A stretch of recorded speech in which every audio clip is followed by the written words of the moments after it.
নমস্কাৰ। আজি সন্ধিয়াৰ অসমৰ লগতে ভাৰতৰ বিভিন্ন প্ৰান্তৰ পৰা যুগুতোৱা কেইটামান গুৰুত্বপূৰ্ণ খবৰ। এনেবোৰ খবৰ নিতৌ চাবলৈ চেনেলটো ছাবস্ক্ৰাইব কৰি ভিডিঅ'টোত এটা লাইক কৰি দিব। আজিৰ প্ৰথমটো খবৰ ওলাই আহিছে, NRCত আবেদন নকৰাকৈ আধাৰ কাৰ্ড লোৱাসকলৰ বিৰুদ্ধে জিলাই জিলাই চলিব অভিযান। আপোনালোকে NRCত আবেদন নকৰাকৈ আধাৰ কাৰ্ড বনোৱাসকলৰ বাবে জৰুৰী খবৰ। তেওঁলোকে জেললৈ যাব লাগিব। যদি আপোনাৰ আধাৰ কাৰ্ড আছে তেনেহ'লে হয় আপোনালোকে এতিয়াই জেললৈ যাব লাগিব। NRCত আবেদন কৰিছিলেনে? যিসকলে NRCত আবেদন নকৰাকৈ আধাৰ কাৰ্ড বনাইছে তেওঁলোক হয়তো জেললৈ যাব পাৰে। NRCত আবেদন নকৰাকৈ আধাৰ কাৰ্ড ওলোৱাসকলৰ বাবে ডাঙৰ খবৰ। ৰাজ্যত শীঘ্ৰেই অভিযান চলিব অবৈধ নাগৰিক বিচাৰি। হয়তো যদি আপোনালোকে NRCত আবেদন কৰা নাছিলে তেনেহ'লে হয়তো আপোনাৰ বাবে বিপদ হ'ব পাৰে। থানাই থানাই সাজু কৰা আছে আৰক্ষীৰ বাহন। ইতিমধ্যে আৰক্ষীৰ বাহন থানাই থানাই সাজু কৰি ৰাখিছে অভিযান চলাবলৈ। আপুনি NRCত আবেদন কৰিছিলেনে বাৰু? NRC আবেদন কৰাৰ আগতেই যিসকলে নেকি আধাৰ কাৰ্ড বনাই লৈছে তেওঁলোকৰ বাবে আহিছে এতিয়া বিপদ।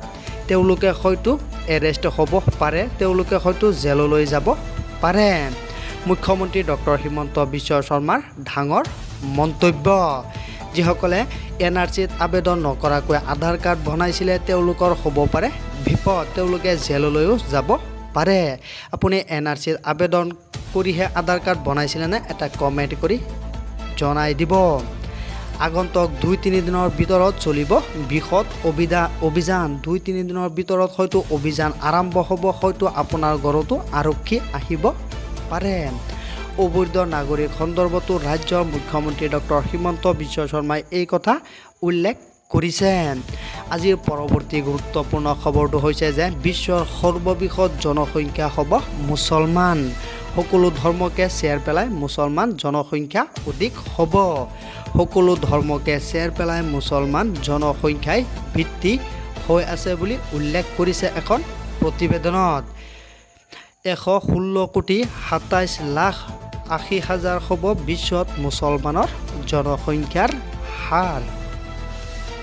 দ্ৰুতগতিত বিশ্বত বৃদ্ধি পাইছে মুছলমান জনসংখ্যা।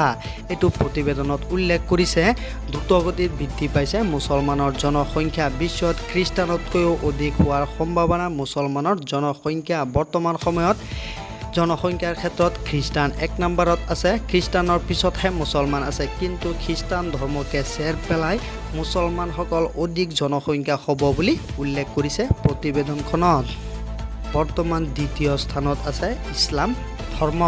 কিন্তু অতি 2050 চনৰ ভিতৰত সংখ্যাগৰিষ্ঠ হোৱাৰ দিশে মুছলমান। সংখ্যাগৰিষ্ঠৰ ক্ষেত্ৰত মুছলমানসকলে আগবঢ়াৰ সম্ভাৱনা আছে।